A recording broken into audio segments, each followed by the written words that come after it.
Hello students, welcome back to our channel. हमने एक chapter 5 को स्टार्ट किया था। लास्ट टॉपिक पे मैंने आपको बताया था कि सिग्निफिकेंस क्या है रूरल डेवलपमेंट का। आज हम एक नया टॉपिक करने वाले हैं जिसका नाम है एग्रीकल्चरल क्रेडिट। क्या सीखने वाले हैं हम? एग्रीकल्चरल क्रेडिट के बारे में सीखने वाले हैं। इसका मतलब क्या होता है? देखो, सबसे ज़्यादा प्रॉब्लम अगर किसी सेक्टर में है वो एग्रीकल्चर सेक्टर में है, क्योंकि उसमें फार्मर्स को वो सारे फैसिलिटीज़ नहीं मिल पाते। सो इसके लिए एग्रीकल्चर के लिए अलग से एक क्रेडिट का सिस्टम चालू किया है। क्रेडिट का मतलब क्या होता है? जिसमें फार्मर्स को लोन मिल सके, है ना, उनके एग्रीकल्चर के लिए, उनके फार्मिंग के लिए उनको लोन मिल सके। तो यहाँ पे आपका जो पहला टॉपिक है वो उसी पे ही है कि एग्रीकल्चर क्रेडिट का क्लासिफिकेशन, मतलब टाइप्स। तो इसके क्लासिफिकेशन दो टाइप में इसको डिवाइड किया हुआ है। ओके, पहला आप यहाँ पे देख सकते हो on the basis of tenure. Tenure का मतलब होता है पीरियड, कि कितने सालों के लिए इनको लोन मिल सकता है। और दूसरा होता है कि पर्पस क्या होना चाहिए लोन का। अगर कोई भी फार्मर या अगर कोई भी स्मॉल आर्टिशंस को लोन चाहिए तो उनका पर्पस क्या होना चाहिए। पहले हम टेन्योर पे आते हैं। तो अगर हम टेन्योर की बात करें तो 3 टाइप का लोन एग्रीकल्चर के लिए आपको मिल सकता है ना। तो 3 लोन क्या है? Short term loan, medium term loan and long term loan.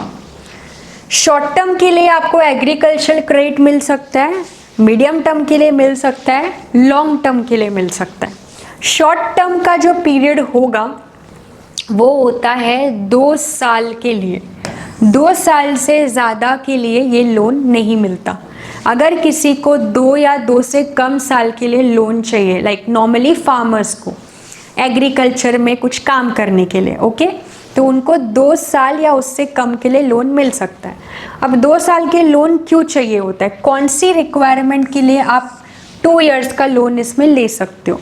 तो पहला लोन आप ले सकते हो क्योंकि आपको फार्मिंग के लिए फर्टिलाइजर्स खरीदने हैं, अच्छे सीड्स खरीदने हैं, आपका कोई पर्सनल रिलीजियस सेरेमनी है, सेरेमनी के लिए आपके पास पैसे नहीं है, तो आपको इसमें क्या मिल सकता है? शॉर्ट टर्म लोन मिल सकता है। ये शॉर्ट टर्म रिक्वायरमेंट्स होते हैं, ठीक है, जो 2 साल से कम के लिए लोन लिया जाएगा।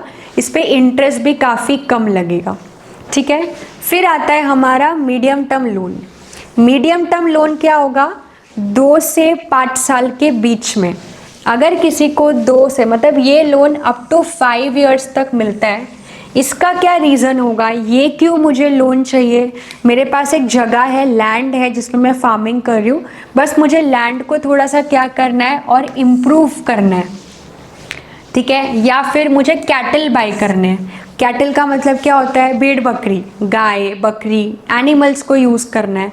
इसके वजह से मुझे कैटल्स बाय करना है, मुझे एग्रीकल्चर के इक्विपमेंट बाय करना है, कैनाल डिग करना है, इरिगेशन फैसिलिटीज़ के लिए चाहिए। तो ये सब टॉपिक के लिए मुझे क्या, ये सब रिक्वायरमेंट के लिए मुझे कौन सा लोन चाहिए? Medium term loan. आपको इन सब के एग्जाम्पल्स याद रखने हैं, ये आपको ऑब्जेक्टिव में आ सकता है कि मीडियम टर्म लोन के रिक्वायरमेंट क्या होते हैं, शॉर्ट टर्म लोन के रिक्वायरमेंट क्या है।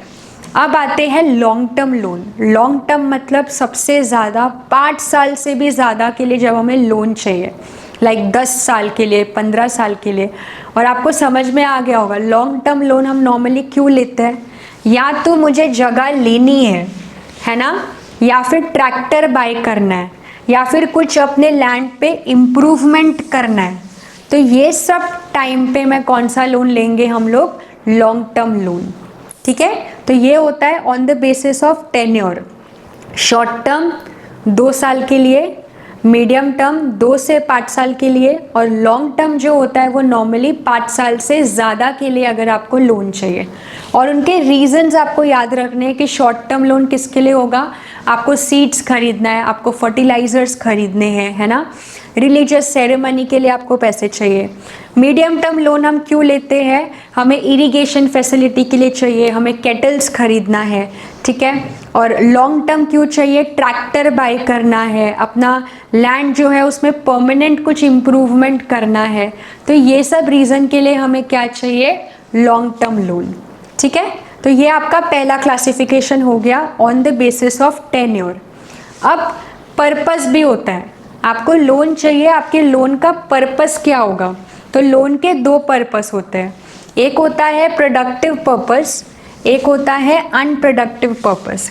प्रोडक्टिव पर्पस में क्या होगा कि आप ये लोन आपके काम के लिए ले रहे हो, आपका जो भी काम है, लेट्स से आपको फार्मिंग के लिए लोन चाहिए, आपको कोई छोटा सा अपना बिजनेस चालू करना, एकदम छोटा सा कुछ सेल्फ एम्प्लॉयमेंट है, उसके लिए लोन चाहिए। मतलब ये प्रोडक्टिव का मतलब क्या हुआ कि ये लोन लेके, ये पैसा लेके आप और पैसे कमाना चाहते हो, काम करना चाहते हो, उसको बोलते हैं प्रोडक्टिव लोन।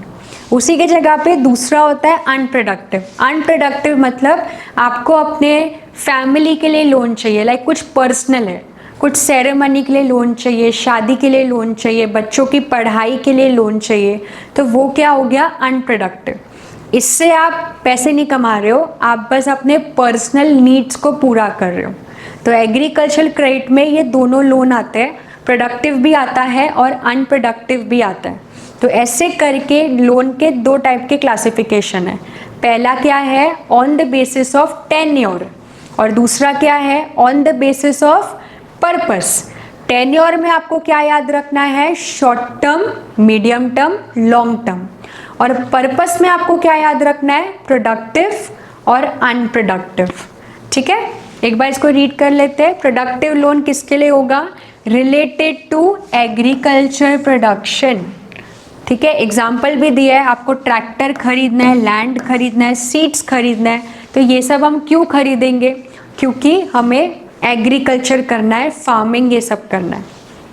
और अनप्रोडक्टिव लोन का देखो एग्जाम्पल क्या दिया है? Loan for expense on marriage, शादी के लिए खर्चा करने के लिए आपको लोन चाहिए, या फिर कोई रिलीजियस सेरेमनी है, कुछ पूजा एंड ऑल करवानी है, बड़ी बड़ी कुछ उनके सेरेमनीज होते हैं, तो उसके लिए जो लोन लेते हैं, तो ये एक पर्सनल लोन हो जाता है, जो किस में आ गया? अनप्रोडक्टिव लोन, ठीक है।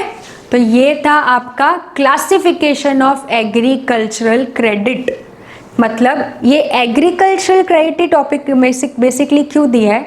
क्योंकि रूरल एरिया में मेजरली उनका मेन ऑक्यूपेशन ज़्यादातर एग्रीकल्चर होता है, इसके लिए एग्रीकल्चरल क्रेडिट करके ये टॉपिक है। तो ये आपका सेकंड टॉपिक था आज का, जिसको हम क्या बोलते हैं? Classification of agricultural credit. I hope आपको समझा होगा आज का ये टॉपिक। नेक्स्ट लेक्चर में आपको बताऊंगी सोर्सेस के बारे में। Thank you so much.